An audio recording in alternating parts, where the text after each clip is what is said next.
우리가 그 1, 2부 때 바울 사도가 하나님의 예정하심을 우리한테 가르쳐 주려고 그 처음에는 에서와 이삭과 이스마엘 이야기 하시고, 그리고 그 다음에는 에서와 야곱 이야기를 하시는데, 이 야곱과 에서의 이야기가 그 구약 성경에 계속 그렇게 이제 말라기에서도 나오고 또 로마서에도 나오고 이렇게 됩니다. 그래서 왜 이렇게 바울 사도가 그 야곱과 에서의 이야기에 주목을 하느냐? 그것은 그 로마서 9장부터 11장까지 이제 바울 사도가 내가 왜 이방인의 사도가 되었는가? 근데 왜 쿵쿵 소리가 날까요?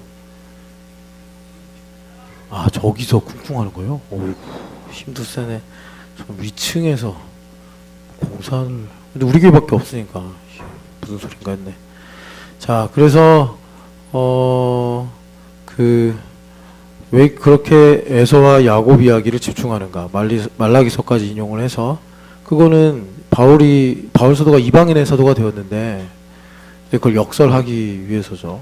그래서 바울 사도는 9장 처음에 말하는 것처럼 이방인의 사도가 된 이유가 그 자기 민족 때문이다. 그런데 사람들이 아무리 생각해도 그러면 베드로처럼 유대인의 사도가 되든지 아니면 유대인들이 원하는 그런 복음을 전하든지 해야 되는데, 이제 바울 사도는 전하는 것도 유대인들하고 충돌되고, 그리고 또 유대인들한테 핍박을 당하고요. 이제 그랬단 말이에요.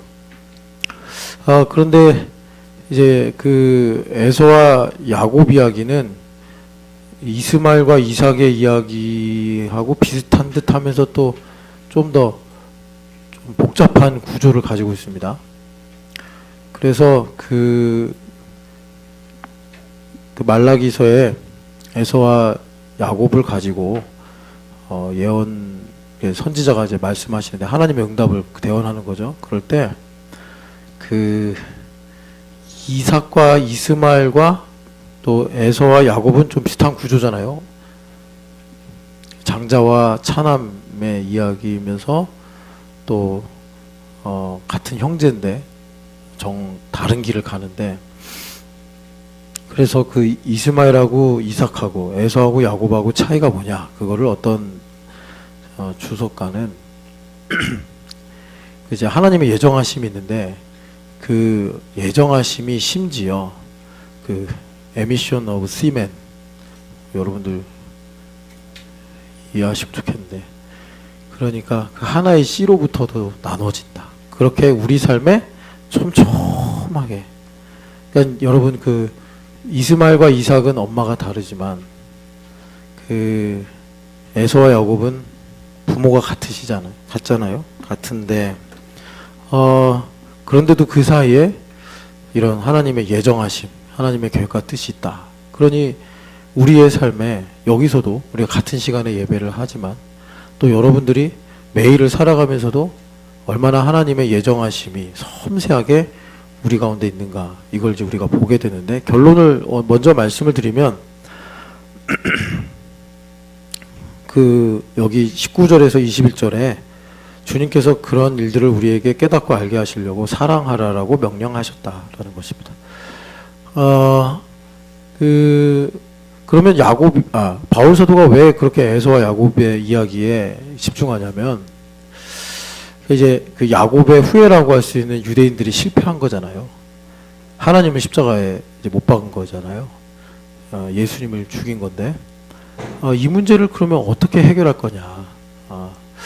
우리는 그냥 이제 교회 다니면서 예수님 믿고 회개하면 우리 죄가 다 사함받지, 이렇게 이제 생각을 하는데, 실제로 정말 내가 이해도 안 되고 하고 싶지도 않은 일을 용서하고, 또 내가 회개해서 죄사함을 받았다라는 그런 믿음을 갖는 데는 상당히 힘듭니다. 그러니까 먼저는 보통 이제 어른이 되고 나서는 그걸 없는 셈 치고 살고 싶어 하는 게 본성이에요. 덮어놓고 이제 감추는 거죠. 웬만하면 수면 위로 안 올라오게. 근데 그런 것들이 이제 살면서 다소간에 건드려지면 화가 나는 거예요. 그래서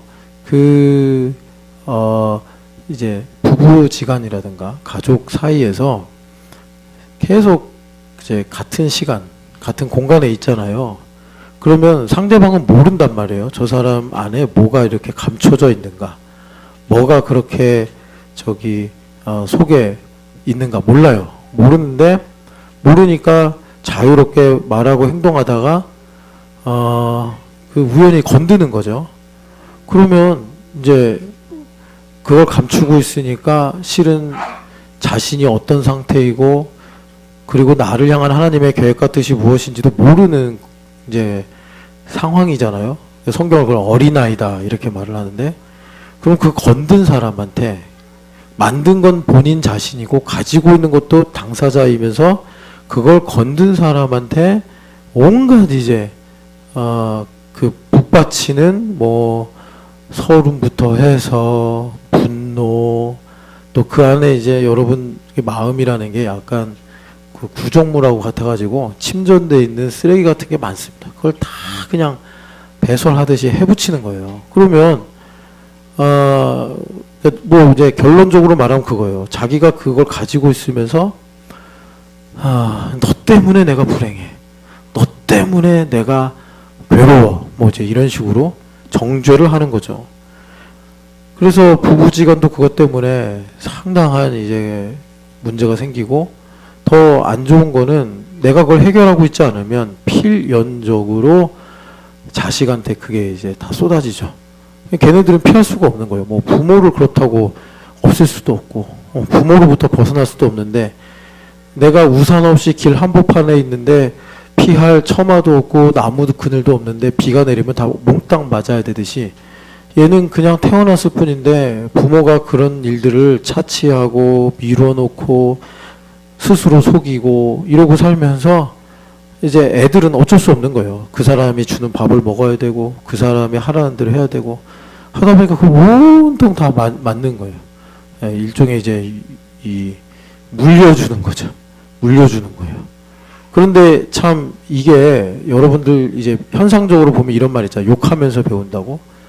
그러니까 여러분 이제 저는 좀 이제 넘어갔고 이제 40이나 30 한 중반쯤에서 40까지 요 구간에 계신 분들은 한번 생각을 해봐요.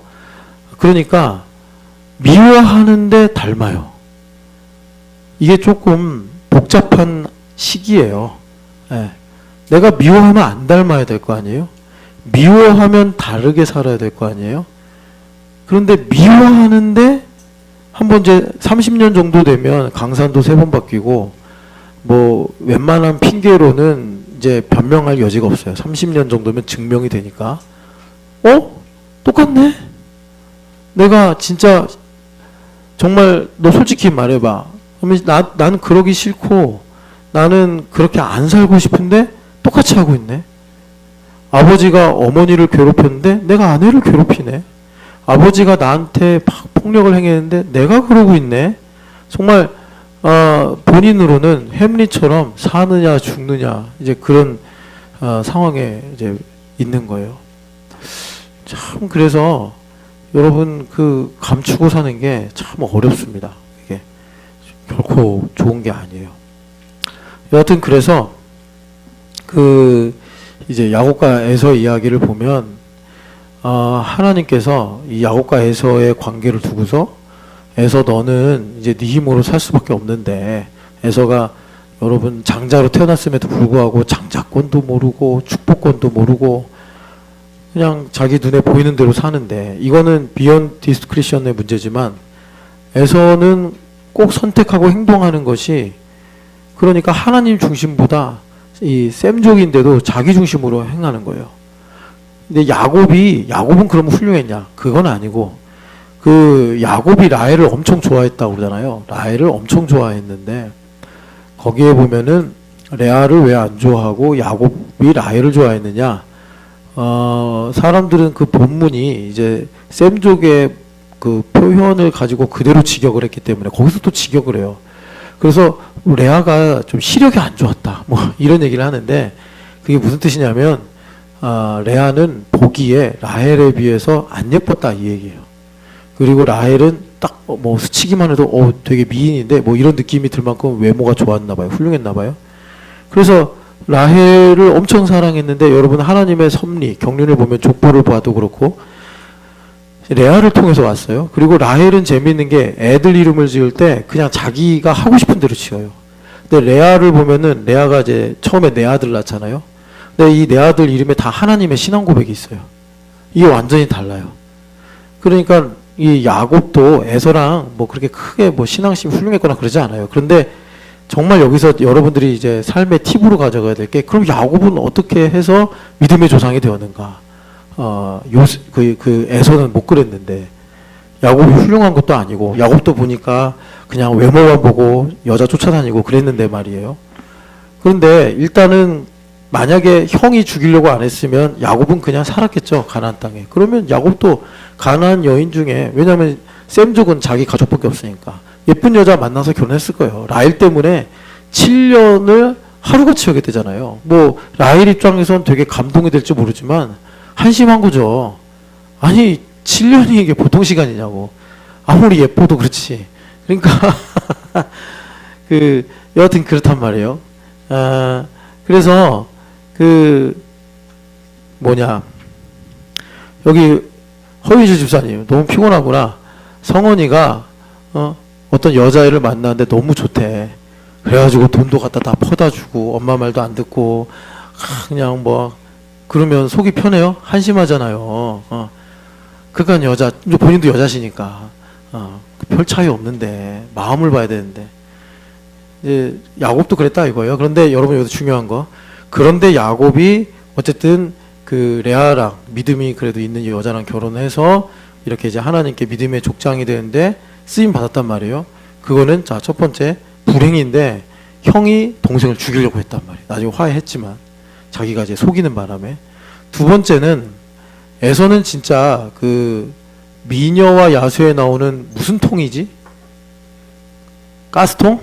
네, 가스통 같은 사람. 에서는 힘도 세고 사냥도 잘하고 얼굴도 아주 남성미 있게 생기고. 그런데 야곱은요 쌍둥이인데도 되게 형에 비해서 매력이 없었나 봐요. 그러니까 아버지도 그냥 별 기대를 안 하고 그랬던 것 같은데 그 바람에 야곱은 형하고 뭐 달리기 경기를 해도 치고 팔씨름을 해도 치고 형은 그냥 화살을 쐈다 하면 백발백중인데 활 시위를 당길 힘도 없고 뭐 그런 거예요. 그러니까 야곱이요 뭐 집에서 이제 어머니랑 얘기하고 그런 사람들 있잖아요. 이제 형제들 중에도 우리 나가서 운동합시다. 앉아서 얘기하는 거지 좋아하는 형제들이 있는데 그런 사람들이 야곱과 같은 사람들이에요. 그러다 보니까 야곱이 자기도 성공하고 싶은 마음이 있잖아요. 잘 되고 싶은 마음, 나를 입증하고 싶은 마음. 그러니까 이제 형에게 없는 걸 본 거예요. 형에게 없는 게 뭐예요? 형이 이게 보니까 워낙 자기가 가진 게 많아서 그런가 장자권, 축복권 이런 거에 대해서 약간 좀 그 호승심 같은 게 있는 거예요. 그래서 팥죽 한 그릇을 주면서 형 그거 나한테 팔어. 그랬더니 형이 뭐 그래 너 가져라 이럴 정도로 그렇게 이제 그런 뭐라 그럴까 자만심 이런 게 있어요. 그래가지고 야곱이 그쪽으로 판 거예요. 그러다 보니까 이제 130살 돼서 이게 그런 거구나 이제 알게 되는 건데 그런데 재밌는 거는 야곱이 축복을 받은 다음에 에서에게 그 이삭 아버지가 너도 살 길이 있어야 되겠다 해가지고 아우를 섬겨라 그런단 말이에요. 그런데 그걸 갖고서 이제 하나님의 예정하심을 말하면서 지금 유대인들이 하나님께 버림받았는데 그리고 이제 이방인들이 이제 버림받았다기보다 자기들이 이제 하나님을 대적한 거죠. 그리고 이제 이방인들에게 복음이 들어가고 있는데 이제 하나님의 그 섭리에 의하면 그러니까 11장에 보면은 그 뿌리가 거룩해서 가지가 거룩한 거지 가지 자체가 거룩한 게 아니다. 그러니까 너희들 유대인들에게 고마운 마음을 가져야 된다. 이렇게 이방인들에게 이제 호소하듯이 말씀을 하는 거예요. 그러니까 하나님께서 이제 이방인들의 수가 차면 이제 유대인들을 구원하실 거라는 비밀의 경륜을 말씀해요. 바울 사도가. 그래서 내가 이방인의 사도가 된 것이다. 그래서 바울 사도가 말씀하시는 게 뭐냐면 하나님께서 에서에게 그렇게 말씀하시고 그리고 말라기서에 보면 우리를 어떻게 사랑하셨습니까? 하시면서 나는 야곱을 사랑하였고 에서를 미워하였느니라.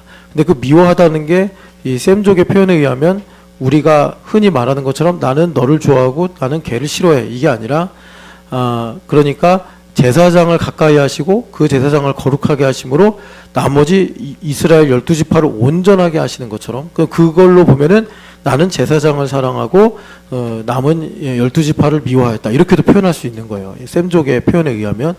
그러니까 하나님께서 이스라엘 족속 야곱에게 집중하시면서 그러면서 이제 에서를 구원하시려고 하는 계획이 있듯이 이제 그 에서에 해당되는 이방인들이 그렇게 자기들이 어떻게 구원을 받았는가. 뿌리가 거룩해서 접붙임 받은 우리도 거룩한 구원을 받는 거구나 라고 생각할 때 하나님께서 그러니까 유대인들이 하나님을 죽이는 이스라엘 백성들이 하나님께 반역하는 가장 큰 죄를 지었는데 이것을 11장, 9장, 10장, 11장으로 보면은 하나님께서 이방인들을 구원하시려고 하시는 일종의 레버리지로 삼으셔서 그들이 마음이 완고해지고 그들이 어리석게 되므로 이방인들이 복음을 듣잖아요. 바울 사도가 사도행전에 보면은 맨 처음에 갈라디아 지방 가서도 복음을 전하는데 유대인들이 거절을 하니까 옷에 있는 먼지를 털어뜨리면서 내가 이제 이방인에게로 가노라. 이제 이렇게 말씀을 전했거든요.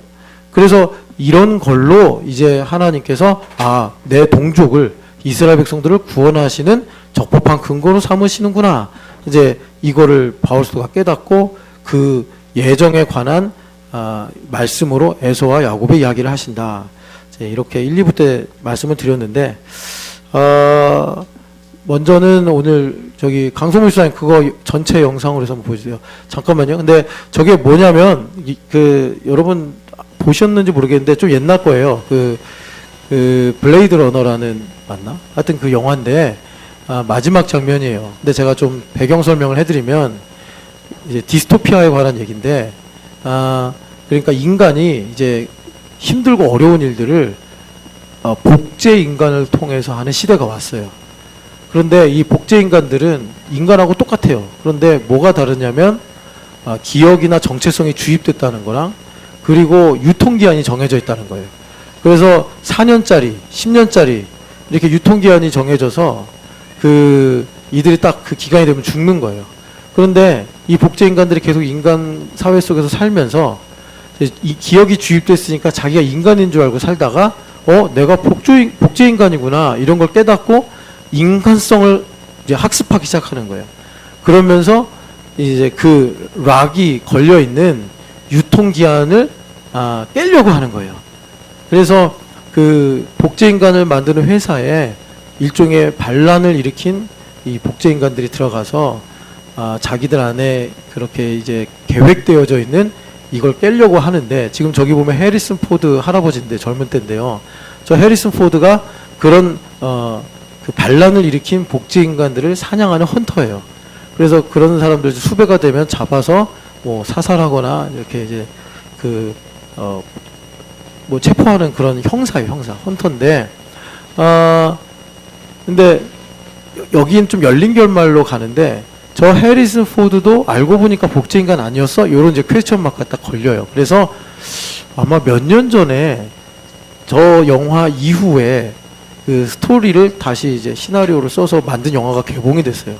그래서 나중에 저 해리슨 포드하고 해리슨 포드의 아들일 거라고 추정이 되는 또 그 복제 인간의 후예가 만나보기 복잡한데 일단 그건 필요 없고 그런데 해리슨 포드는 지금 자기가 이제 인간이라고 생각하고 있고요. 저 해리슨 포드가 바라보고 있는 사람이 복제 인간의 대장이에요, 대장. 근데 그 복제 인간이 지금 어떤 이제 마지막 독백의 대사를 하면서 해리슨 포드가 충격을 받습니다.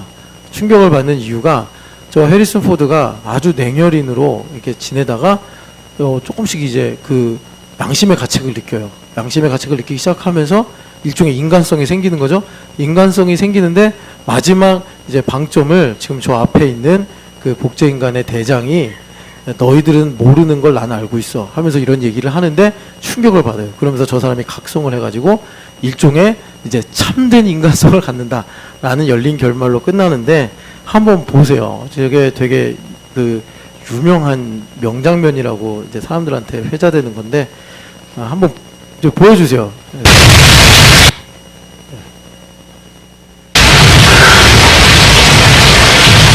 I've seen things you people wouldn't believe.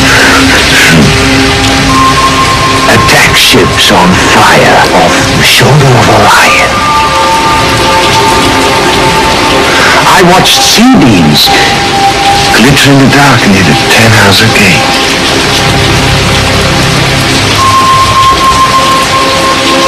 All those moments will be lost in time, like tears in rain. Time to die.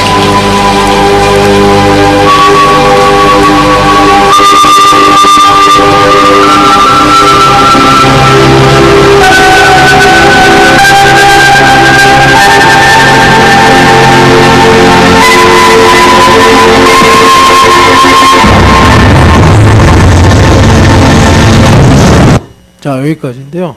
저 복제인간 대장이 뭘 하는 사람이냐면 우주에서 인간이 할 수 없는 극한의 온도나 상황에서 노동자로 일하던 복제인간이에요. 그런데 저 사람이 이제 대장이 돼서 탈출을 해가지고 이제 지금 죽을 시간이다 그러잖아요. 그러니까 유통기한이 다 됐다는 거예요.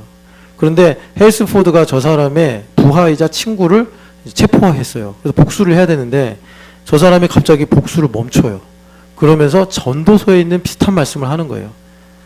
그러니까 헬스포드가 충격을 받는 게 진짜 인간성, 여러분들이 조금 느끼실 거예요. 아, 저런 게 인간성이구나. 그러니까 저 사람이 이제 오리온에서 일하면서 내가 뭘 봤다 이러잖아요. 뭐 이게 이제 그 말머리 성단 이 성운이 있는 게 이제 오리온 자리 근처인데 여하튼간에 여기서 일하면서 이런 어떤 비기닝에 해당되는 신비롭고 또 장엄하면서 정말 영원한 것 같은 그런 것들을 나는 봤다. 그런데 이것조차도 시간 속에서 마치 지금 비가 내리니까 이 눈물이 비에 내려 사라지듯이 이것이 지금 소멸되고 있다. 이제 이렇게 자신에 대한 이야기를 하는 거예요. 그러면서 해리슨 포드가 전도서가 역설적이잖아요. 헛되고 왜 이게 헛되다고 얘기할까요? 우리로 허망하게 하려고 하는 게 아니라 정말 헛된 것이 아니라 영원한 것을 찾아야 돼. 그래서 여러분 그 영원한 것에 대한 갈망이 이게 이제 오리온 자리에 있는 거란 말이에요. 이 성단이 성운이 그러니까 그리스도인들이 뭐가 본질일까? 뭐가 세상을 움직이는 걸까? 영원하고 변하지 않는 것은 무엇일까? 그러면서 이제 그 그리스도인들만이 아니라 그 고대 근동에 있는 사람들, 뭐 이제 이쪽에서도 그랬겠지만 이 별자리들 보면서 이야기를 붙이잖아요. 그런 게 그 일종의 영혼을 향한 갈망이거든요.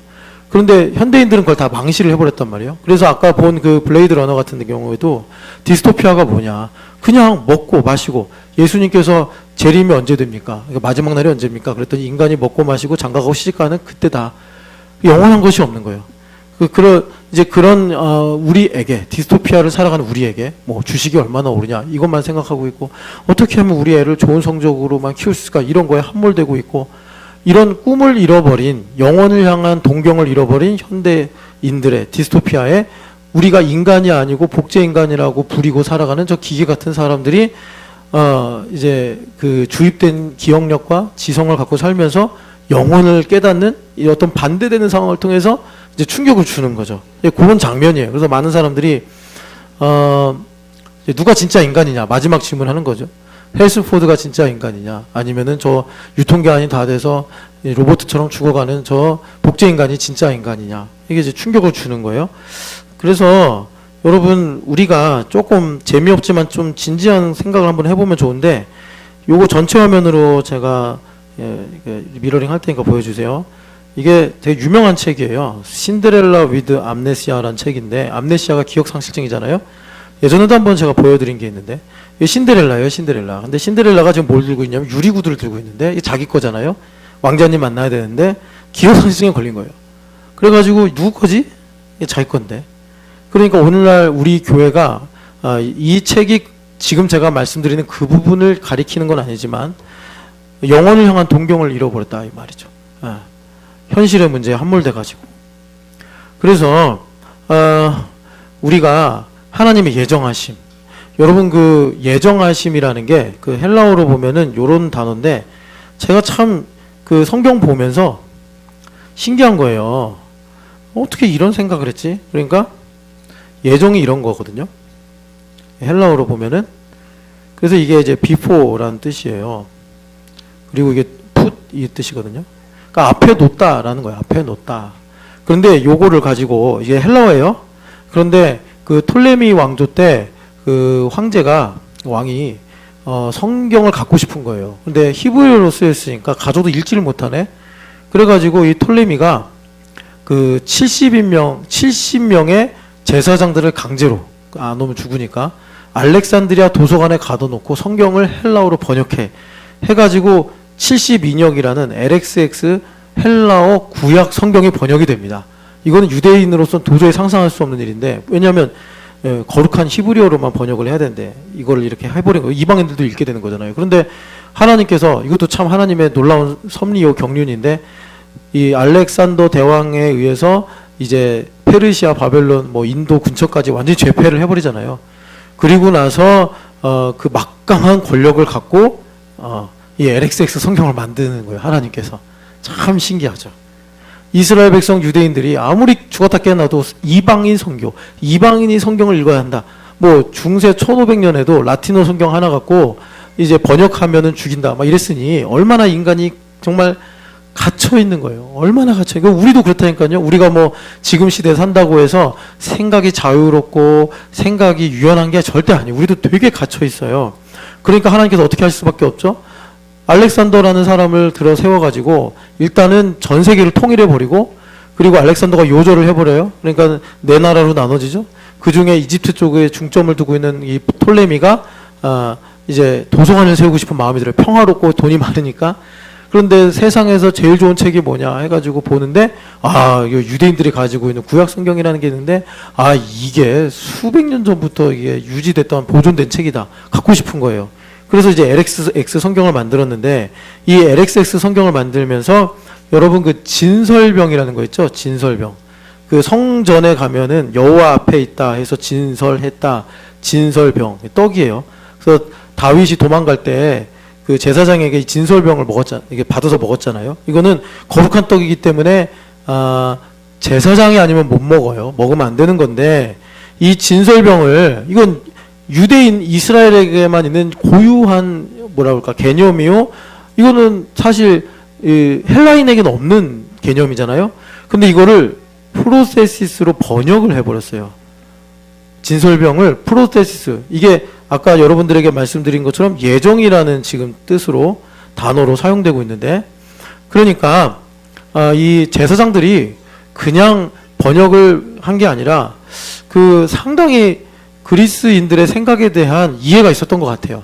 그러니까 그리스인들이 왜 프로세시스라는 이 단어를 만들었냐면, 여러분도 아시겠지만 이들은요 어떤 목적, 뭐 진리, 이거에 되게 관심이 많아서, 그러니까 성경에 하나님의 말씀을 로고스로 이제 번역을 하잖아요. 그런 것처럼 이런 좀 복잡한 생각을 많이 한 거예요. 그러다가 정말 우리가 막연하게나마 뭔가 영원한 계획과 뜻이 있어서 그 영원한 계획과 뜻이 우리의 목적이 되어 살아가는 것은 아닐까? 이런 생각을 한 거예요.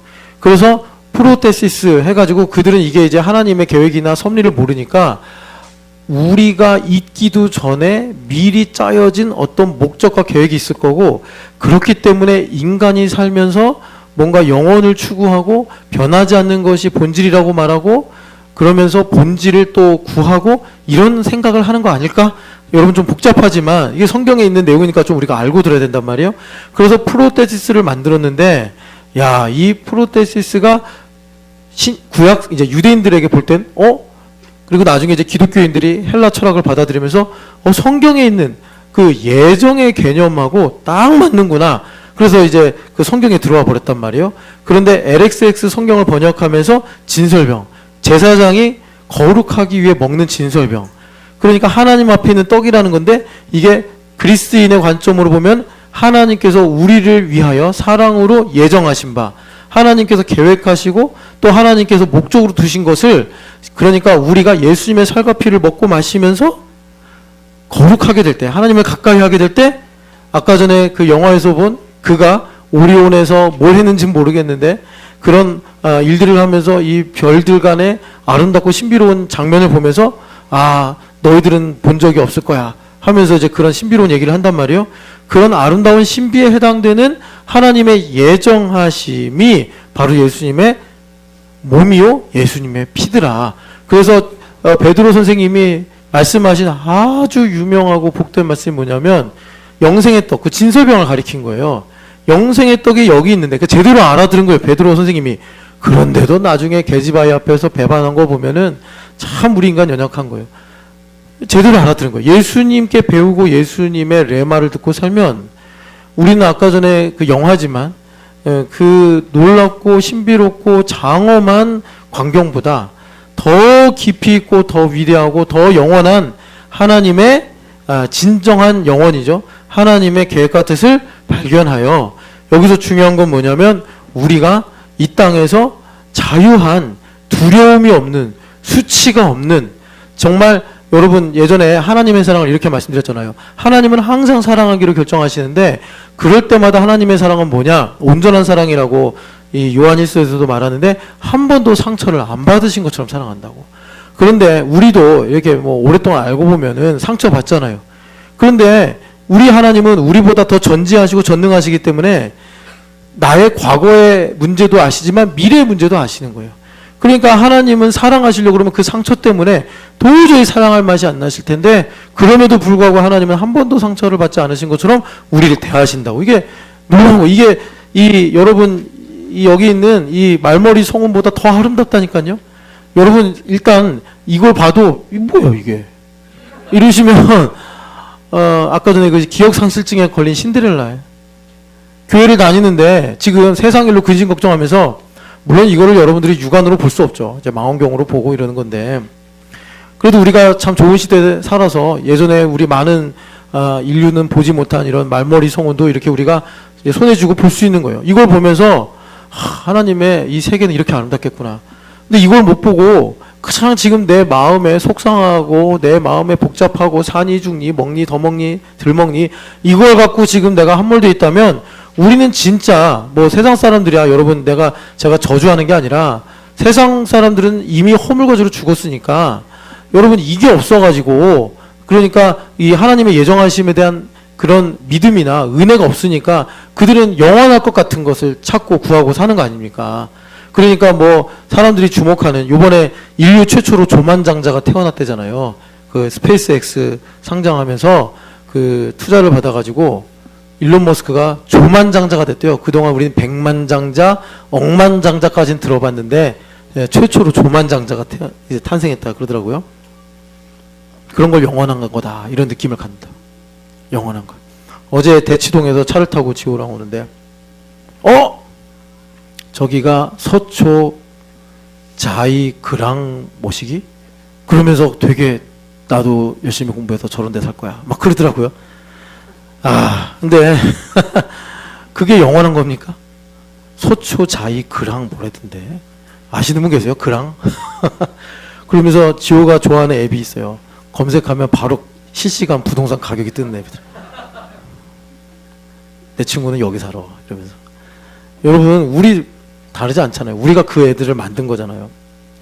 그래서 우리가 이 예정하심이라는 게 뭐냐, 이걸 좀 우리가 감을 잡으면 좋겠는데, 여기 보면은 예정하심에 대해서 뭐라고 말씀하냐면 19절에 그가 먼저 우리를 사랑하셨습니다 이렇게 말씀하시는 거죠.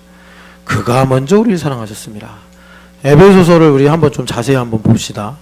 그게 무슨 말이냐, 먼저 사랑하셨다는 것이.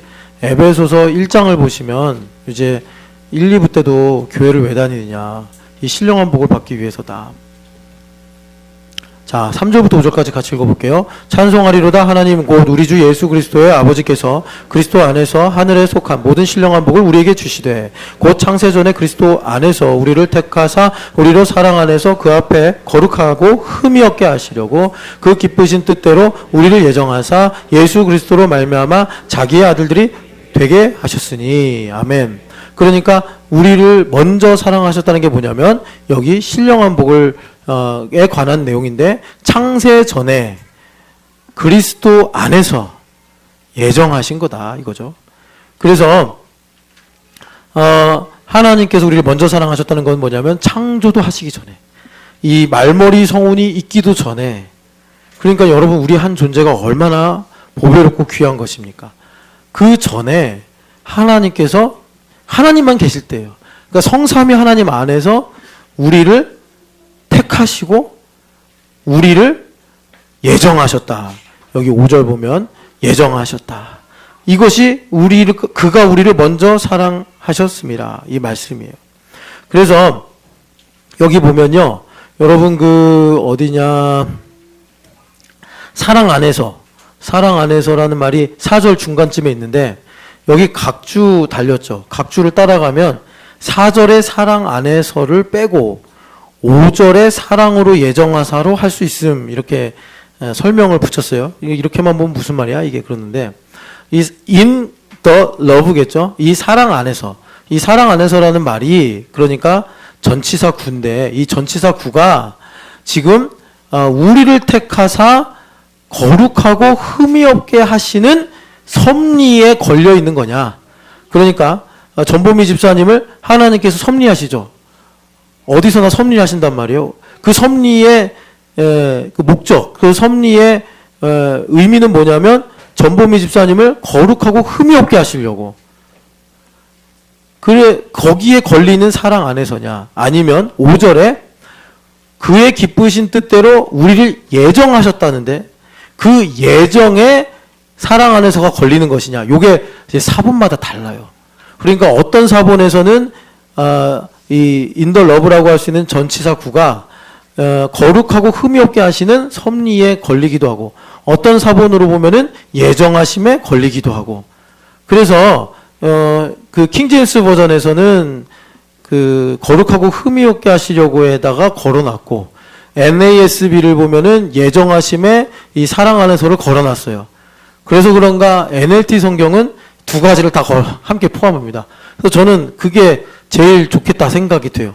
그러니까 여러분들 인생에 하나님의 경륜이 있고 그리고 매일의 섭리가 있잖아요. 적분적으로 볼 수 있는 하나님의 경륜이 있어요.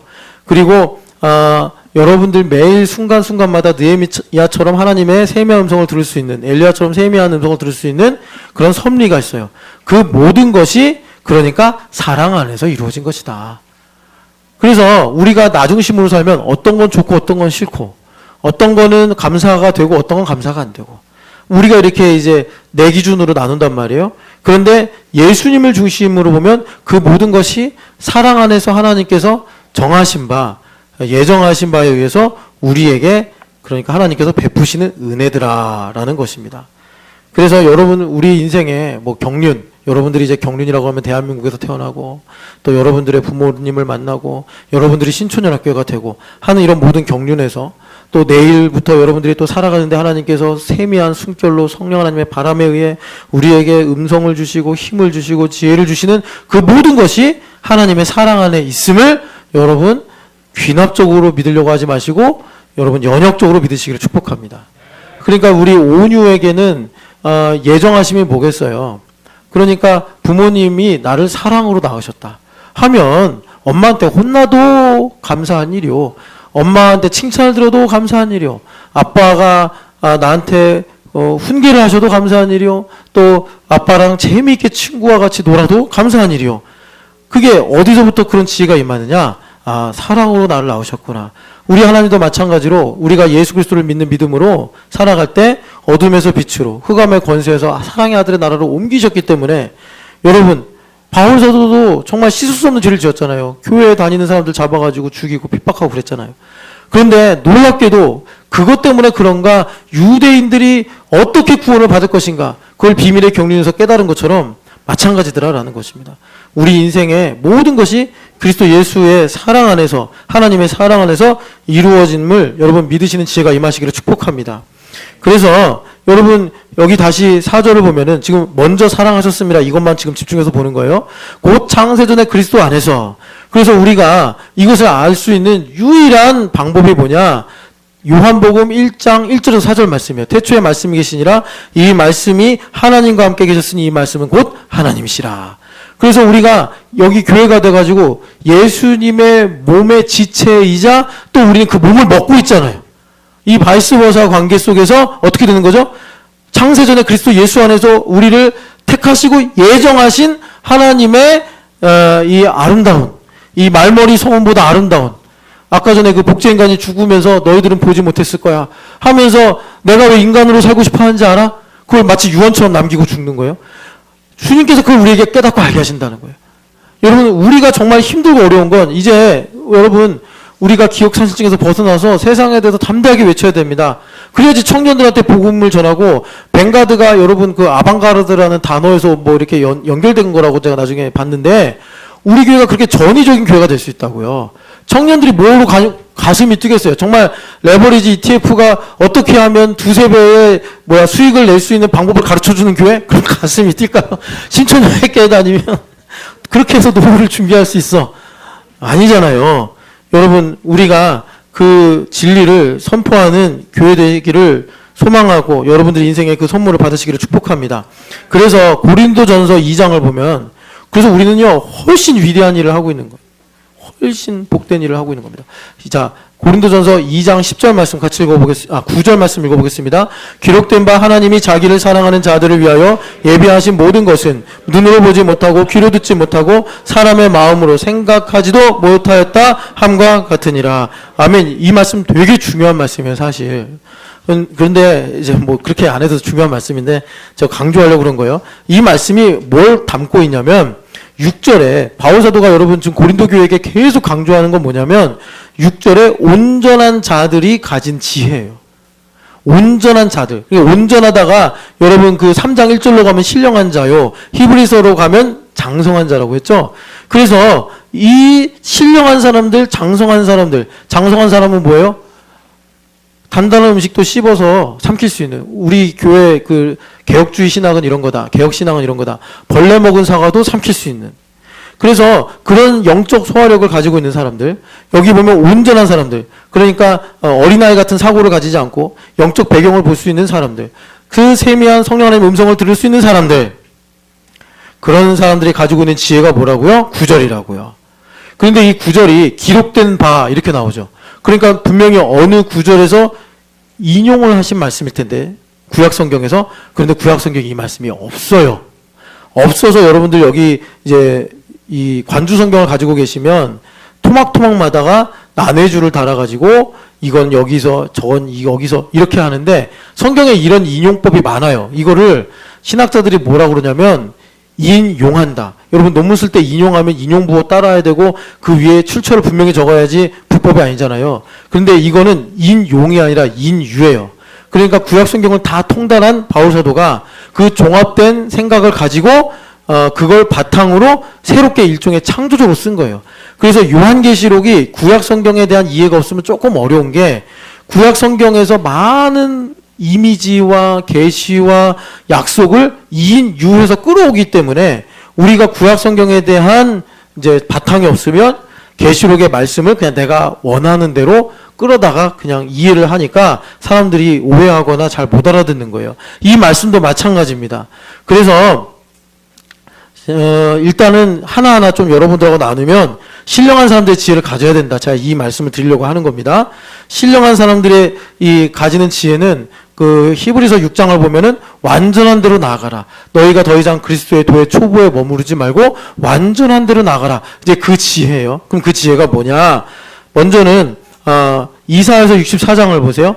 이사야서 64장을 보면은 이제 우리가 역으로 가는 겁니다. 바울사도 마음속에 들어가서 왜 바울사도는 온전한 자의 지혜를 이렇게 말씀하셨는가?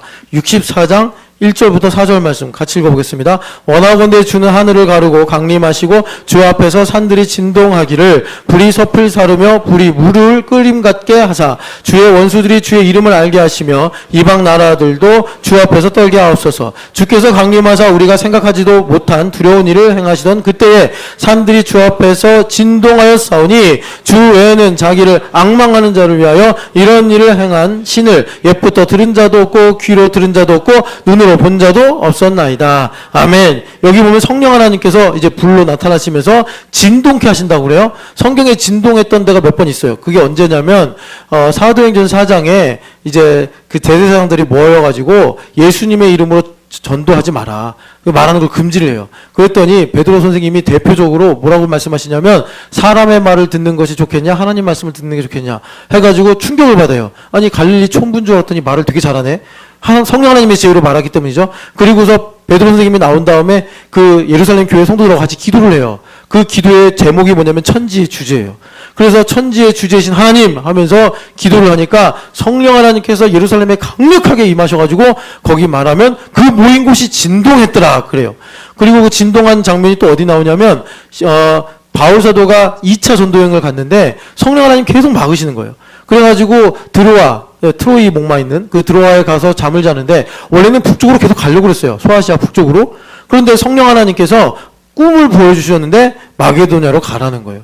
그런데 마게도냐는 복음의 불모지고 거기로 갈 생각을 전혀 안 했는데 그 꿈에서 마게도냐 사람이 와서 우리를 도우라. 이 환상을 보고 그리고 바울 사도가 신라와 함께 이제 바다를 건너가지고 그 이제 빌립보에 당도하는 거죠. 그러니까 여러분 복음의 불모지라는 건 뭐냐면 그 땅을 위해서 누군가 기도하거나 준비하거나 했던 게 전혀 없는. 그러니까 원수마귀로 말하면 여리고성 같이 초롱성을 갖고서 이제 복음만 전하기만 해봐. 뭐 이런 이제 태세에 있는 거예요. 그럴 때 바울 사도가 어떻게 됐습니까? 거기서 전도하다가 잡혀가지고 그 감옥에 갇혔잖아요. 그래서 여러분들 잘 아시는 것처럼 그 감옥에서 찬양하고 신라랑 같이 기도했죠. 그랬더니 어떻게 됐죠? 여러분 사도행전 16장을 한번 보세요. 지금 우리 시대에 이게 정말 필요합니다. 그래서 여러분 이 말씀 읽으면서 신촌의 땅이 진동하게 하옵소서 기도하셔야 돼요. 이 16장 26절 같이 읽겠습니다. 이에 갑자기 큰 지진이 나서 옥토가 움직이고 문이 곧 다 열리며 모든 사람의 메인 것이 다 벗어진지라. 아멘.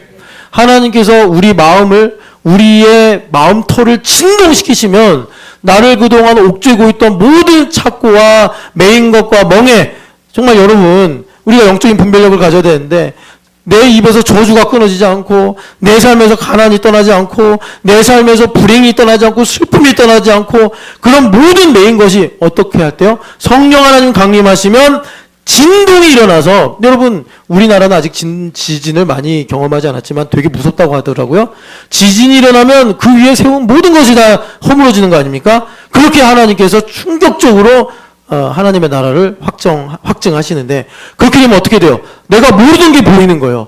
내가 듣지 못했던 것들 깨닫게 되는 것입니다. 내가 전혀 생각하지 못했던 하나님의 예정하신 바 이 말머리 성운하고는 비교할 수 없는 아름답고 신비롭고 장엄한 하나님의 계획 같듯이 나타난다는 거예요.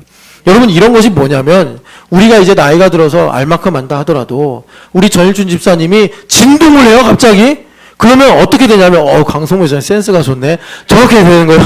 저런 하나님의 영광을 보는 거예요. 하나님의 영광을 우리가 이 영안이 흐려가지고 못 보니까 육안으로라도 보라고 망원경 만들어서 하나님께서 저렇게 얘들아 저 우주에는 저런 것이 있단다. 저게 내 인생의 밤하늘에 있는 하나님의 아름다운 예정하심이구나. 그러니까 전일준 집사님이 전황성 선교사님을 아버지로 만나게 하신 하나님의 예정하심을 저만큼 그러니까 이제 깨닫는 거예요. 아버지를 효자예요. 효자. 아버지밖에 몰라. 그런데 그럼에도 불구하고 하나님의 예정하심이 보이면 그동안 몰랐던 그동안 귀가 있어도 듣지 못했고 눈이 있어도 보지 못했던 그런 것을 보게 될 때 전일준 집사님 인생의 지평을 넓히시는 작업을 하나님께서 하실 수 있다는 것입니다. 그러니까 우리가 저런 걸 모르면 우리 인생에는 절반은 슬픔이고 절반은 기쁨이잖아요. 그런데 우리는 항상 이 슬픔 쪽에 기울어지기 쉽단 말이에요. 그러니까 나는 참 불효자네 정죄받으면서 나는 참 못났네. 나 때문에 제가 이제 나이가 우리 교회 사람도 들어가니까 부모님에 대해서 생각하면서 자책하시는 분들이 점점 많아지더라고요. 내가 좀 더 잘했으면 내가 좀 더 열심히 살았으면.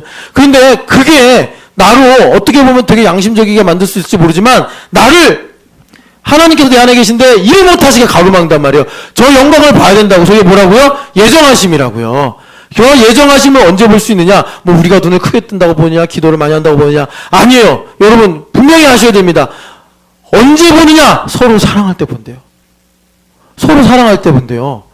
이게 되게 중요해요. 그래서 여러분 우리가 이런 복음의 진리를 생각해 보면 내가 살면서 전보미사님 흉보고 내가 살면서 신집사님 흉보고 사는 거 내 인생에 엄청난 손해입니다. 왜? 내 안에 계신 예수님을 오히려 내가 감옥문에 가둬놓고 살고 지내는 것과 똑같기 때문에 그래요. 그래서 여러분 성령 하나님께서 강림하시면 진동을 하세요. 내 삶의 이 기초를 흔들어 버리신단 말이에요. 그렇게 될 때 우리가 어떻게 되느냐? 보지 못하던 거, 듣지 못하던 거, 여기 보면은 이런 일을 행한 신을 옛적에도 들은 자가 없고, 귀로도 들은 자가 없고, 눈으로 본 자도 없는 내 인생의 새로운 하나님의 일들을 보고 깨닫게 되더라라는 것입니다. 이거 하시려고 성령 하나님 우리 안에 오셔서 내 인생의 기초를 흔들어 버리신다는 거예요.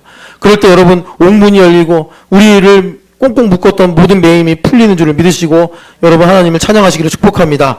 이사야서 52장을 보겠습니다. 이사야서 52장 보면은 장절이 나눠지면서 애매하게 나눠졌는데 52장 13절부터 사실 예수 그리스도의 고난에 대한 말씀이죠. 53장 1절부터가 아니라 그래서 13절부터 15절 같이 읽겠습니다. 보라 내 종이 형통하리니 받들어 높이 들려서 지극히 존귀하게 되리라. 전에는 그의 모양이 타인보다 상하였고 모습이 사람들보다 상하였으므로 많은 사람이 그에 대하여 놀랐거니와 그가 나라들을 놀라게 할 것이며 왕들은 그로 말미암아 그의 입을 봉하리니 이는 그들이 아직 그들에게 전파되지 아니한 것을 볼 것이요 아직 듣지 못한 것을 깨달을 것임이라. 아멘. 이게 무슨 말입니까? 예수님의 고난인데 그가 타인보다 상하였고 많은 사람들보다 상하였다. 예수님 고난 당하신 건 여러분 다 잘 알아요. 그런데 이 고난이 여러분 그 교회 일꾼 되는 게 왜 복되대요? 그리스도의 남은 고난을 내 육체에 채운대요. 그게 무슨 말입니까? 홍성원 자매가 이제 목사님의 딸로 살아와서 여기서 공부하고 또 지금도 일하고 지금도 바이 뭐죠? 홍자매님, 네. 큰 소리로 좀 얘기해봐. 바이 뭐지? 미안해. 바이엑스.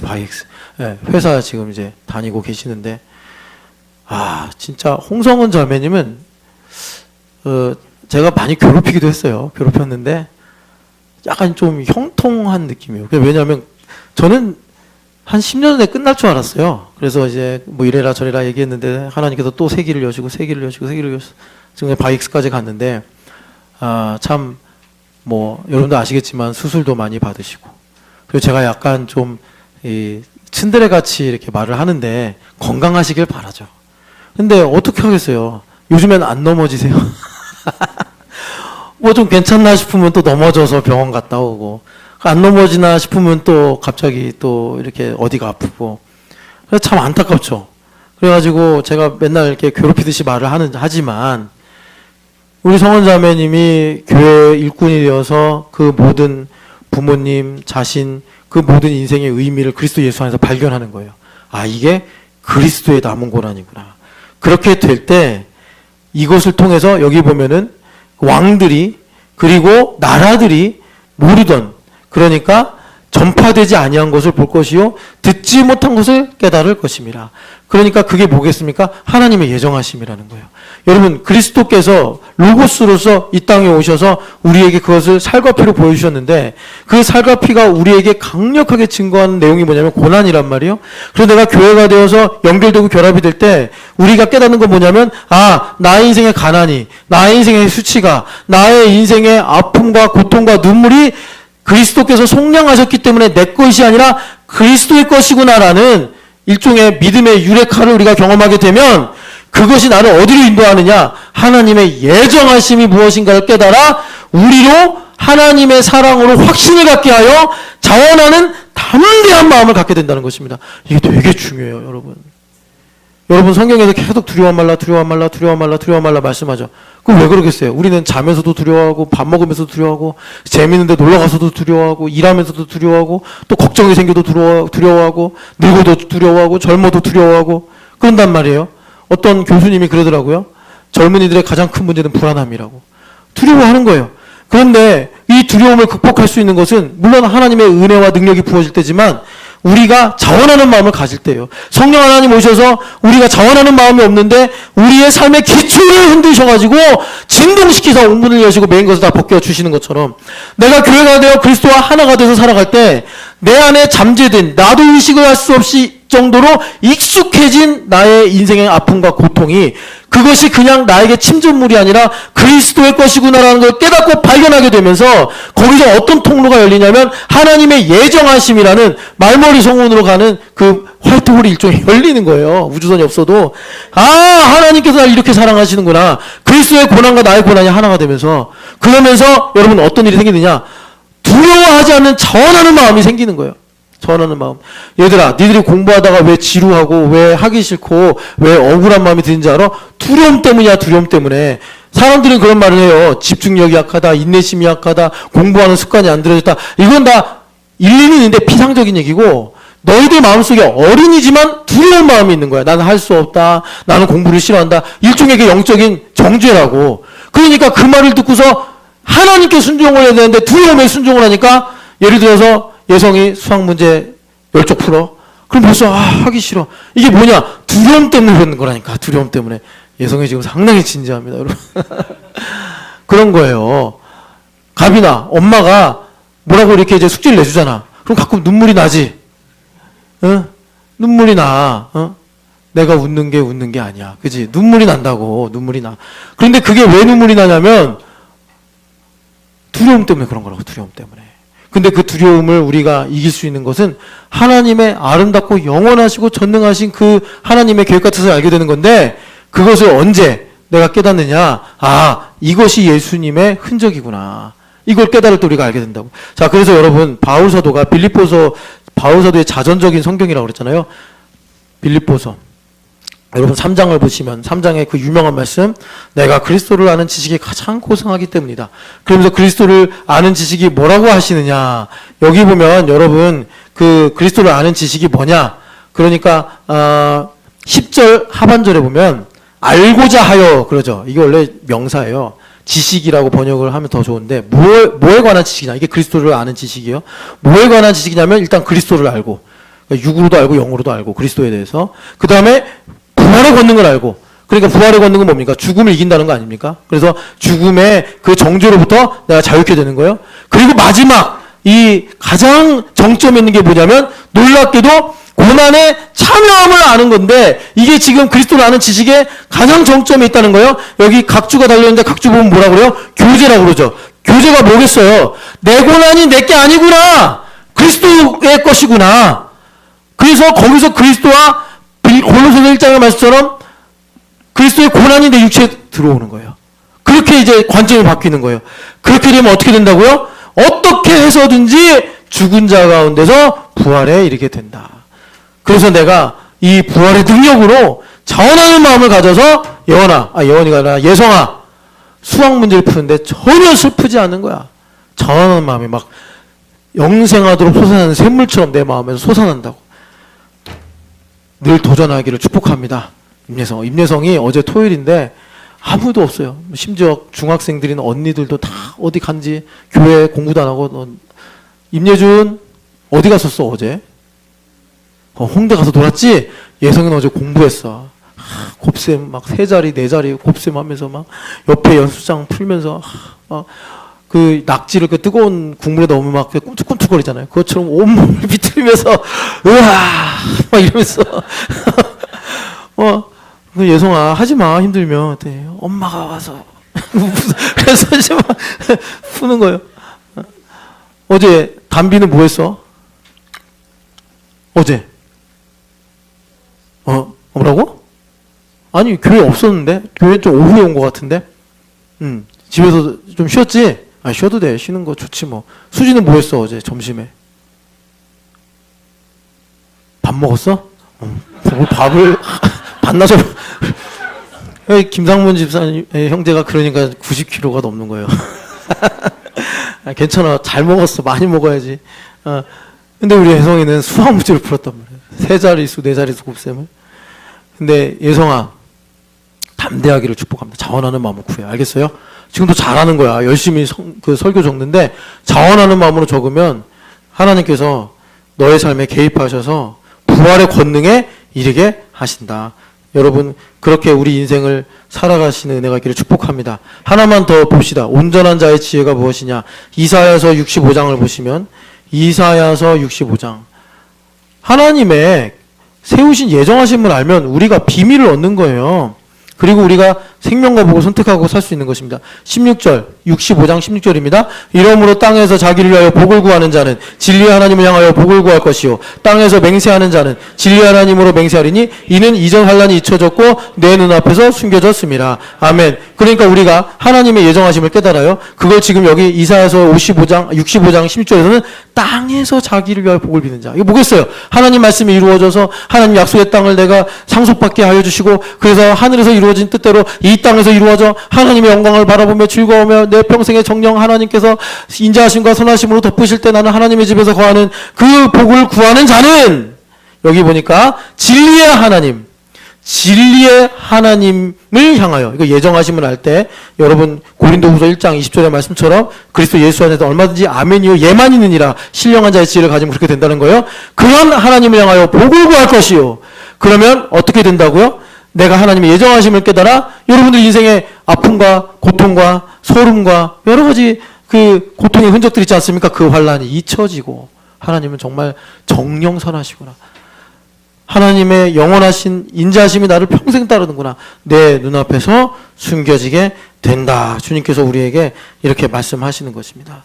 그래서 여러분 하나만 더 찾을게요. 예레미야서도 보면 이런 모든 말씀을 바울 사도가 자신의 마음과 기도와 믿음에서 녹여가지고 아까 신령한 자의 지혜가 무엇이냐 이걸 말씀하신 건데 예레미야서 3장을 봅시다. 3장 16절 같이 읽어보겠습니다. 여호와의 말씀이니라 너희가 이 땅에서 번성하여 많아질 때에는 사람들이 여호와의 언약궤를 다시는 말하지 아니할 것이요 생각하지 아니할 것이요 기억하지 아니할 것이요 찾지 아니할 것이요 다시는 만들지 아니할 것이며 아멘. 무슨 말이에요? 여러분 언약궤가 얼마나 중요한 겁니까? 모스트 홀리 플레이스에 그 있는 게 언약궤 아닙니까? 그런데 이 언약궤가 없어진다는 거예요. 찾지도 않고 생각도 안 할 거다. 왜요?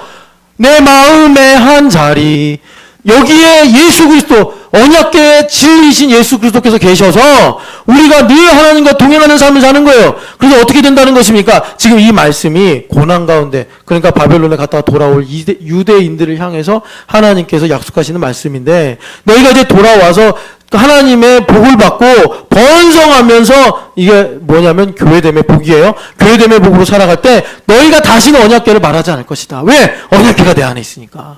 그래서 내가 하나님의 임재 가운데 하나님의 명령을 따라 내가 자원하는 마음을 하나님께서 인정해 주시고 또 하나님께서 명령하시는 것을 나의 뜻으로 삼아 살아가시는 예수님처럼 우리가 이 땅에서 복되게 살아갈 수 있게 되더라라는 것입니다. 그래서 주님께서 나에게 나의 마음을 언약궤 삼으셔서 내 속죄소 시은소에 자리하셔서 나에게 하나님의 아름다운 예정하심이 무엇인가 그것을 나에게 깨닫고 알게 하시더라라는 거예요. 그래서 여러분들 잘 아시겠지만 사도행전 8장 28절에 뭐라 그러죠? 한번 가서 찾아서 읽어보겠습니다. 사도행전 8장 28절 아니야 로마서 8장 28절 로마서 8장 28절 같이 읽겠습니다. 우리가 알거니와 하나님을 사랑하는 자 곧 그의 뜻대로 부르심을 입은 자들에게는 모든 것이 합력하여 선을 이루느니라. 아멘. 여기 보면 그의 뜻대로 이 예정입니다. 아까 전에 9장 우리가 1, 2부 때 하나님의 뜻대로 그 예정인데 뜻으로 약화시킨 것처럼 이것도 마찬가지예요. 예정과 사랑은 동의어예요. 왜? 하나님이 사랑이시기 때문에. 그래서 하나님을 사랑하는 자 그래서 하나님의 예정하심을 깨달아 그 예정하신 뜻대로 구하며 하나님을 사모하며 주님을 따라가는 모든 자들에게는 합력하여 선을 이루느니라. 나의 인생을 덮고 있는 하나님의 계획과 뜻이 무엇인지 깨달아 천국을 침노하며 살아가는 자원하는 마음을 갖게 되더라라는 것입니다. 여러분 그렇게 하나님의 예정하심이 여러분들을 덮으시기를 축복합니다. 마지막으로 여러분 저는 여러분들에게 매일 이런 순간이 있기를 원합니다. 사도행전 7장의 말씀인데 우리가 참 많이 알고 좋아하는 모세 선생님에 관한 이야기를 지금 스테반 집사님이 설교 중에 이렇게 말씀하십니다. 성경에 없는 얘기인데 아마 영감을 받아서 설교로 하신 말씀인 것 같아요. 23절 같이 7장 사도행전 7장 23절 나이가 40이 되매 그 형제 이스라엘 자손을 돌볼 생각이 나더니 아멘. 그러니까는 모세 선생님 의식 속에 하나님께서 예정하신 바 모세를 택하시고 부르신 뜻이 무엇인지를 깨닫게 하셔서 이때 그런데 좀 설익었죠. 해가지고 이제 미디안 광야로 갔다가 40년 만에 돌아오게 되는데 제가 그 고등학교 때 되게 재밌게 읽은 책이 있어요. 중학교 때인가? 중학교 때 같아. 그 여러분 잘 아시는 홍정국 씨 있죠? 그 사람이 이제 하버드대 졸업하면서 7막 7장이라는 책을 썼어요. 너무 재밌어가지고, 그 책에서 제가 기억하는 그 문장이 있는데, 그 로버트 프로스트인가? 가지 않은 길 있잖아요. 그 시를 이제 쭉 써요. 그래서 자기가 왜 이런 인생을 살고 이런 선택을 했는가 쓰면서 이런 말을 합니다. 그 인생에 대한 뭐 진술이다 이렇게 볼 수 있는데, 여러 갈래로 뻗어 있는 삶의 길 하나를 선택하게 하는 것은 길 저쪽에서 반짝이는 이파리 하나 혹은 희미한 휘파람의 소리 정도일지도 모른다. 그러니까 이분은 모르겠어요. 자기가 이제 기독교인이라고는 하는데 뭐 신앙이 어떤지는 저 자세히 모르겠어요. 그냥 인문학적으로 한 얘기 같아요. 그런데 여러분 이런 것입니다. 우리에게 하나님께서 교회가 되게 하시고 하나님의 예정을 깨닫게 하셔서 하나님의 뜻이 무엇인지, 지금 모 선생님이 나를 하나님께서 이렇게 모세로 세우시고 부르시고 인도하신 것은 하나님의 이런 예정하심이 있나 보다, 약속의 말씀을 근거로 생각이 났다고 하지 않습니까? 마찬가지예요. 우리 아이들도 마찬가지고 여러분들도 마찬가지인데, 인생을 살면서 하나님의 보좌를 바라보고 하나님의 예정하심을 따라갈 때 여러 갈래 길이 있단 말이에요. 그런데 거기서 주님께서 반짝이는 이파리 하나, 아니면 내 귀에 들리는 희미한 휘파람 소리 하나로 주님께서 우리의 길을 인도하셔서 마침내 여러분 그 로버트 프로스트의 길이라는 그 시에 나오는 것처럼 나는 남들이 가지 않은 길을 선택했다. 나에게 생명의 길을 걷게 하시고 제자도를 걷게 하시고 영생의 길을 걷게 하시고 영원한 길로 가게 하시는 줄을 믿습니다. 그런데 중요한 건 뭐냐면 그 모든 길을 주님께서 우리에게 서로 사랑할 때, 영어 주보 보면 서스테인이라고 제가 번역을 했는데, 나를 지키시고 인도하사 그 하나님의 예정하신 바 영원한 길로 우리를 인도하시더라라는 것입니다. 그래서 여러분 다시 우리 요한 1서 4장으로 가면, 보이는 형제를 사랑하지 않고 보이지 않는 하나님을 어떻게 사랑하겠느냐라고 요한 사도가 말씀하시는데, 이 말씀은 무슨 뜻이겠어요? 우리가 보이는 형제자매들을 사랑하고 살아갈 때 보이지 않는 하나님의 예정하심을 나의 인생 속에서 반짝이는 이파리 하나로, 혹은 들릴지 말지 희미하게 지나가는 휘파람 소리 같은 성령 하나님의 감동으로 우리를 예정하신 가운데로 인도하신다. 주님께서 우리에게 말씀하시는 것입니다. 여러분, 그래서 우리 신촌연합교회 여러분 참 초유의 교회예요. 무슨 교회냐? 맨날 뭐가 좋다고 저녁마다 와서 밥을 먹냐? 근데 주님께서 이렇게 우리에게 식탁 교제를 베풀어 주시고, 정말 우리 주님은 여러분 한 사람 한 사람, 또 여기 우리 아이들에게까지 하나하나 하나님의 예정하심을 보여주시면서 우리 인도하시길 원하시는 줄을 믿습니다. 마지막으로 한 구절, 정말 제가 여러분들도 성경 말씀 참 좋아하시겠지만 저도 좋아하는 한 구절인데, 시편 139편을 한번 보세요. 시편 139편, 미분적 사고를 통해서 하나님께서 우리를 어떻게 인도하시는가. 시편 139편입니다. 시편 139편 24절 같이 읽겠습니다. 내게 무슨 악한 행위가 있나 보시고 나를 영원한 길로 인도하소서. 아멘. 하나님이여 나의 마음을 살피사 내 마음을 아시며 나를 시험하사 나의 뜻을 아옵소서. 그래서 우리가 주의 음성을 듣고 따라갈 때 주님께서 우리를 반드시 생명의 길, 또 영광스러운 상속자의 길로 인도하시는 줄을 믿습니다. 여러분 서로 사랑합시다. 우리 옆 사람에게 축복합시다. 서로 사랑합시다. 자리에 일어나서 우리 같이 찬양합시다. 그리스도 안에서.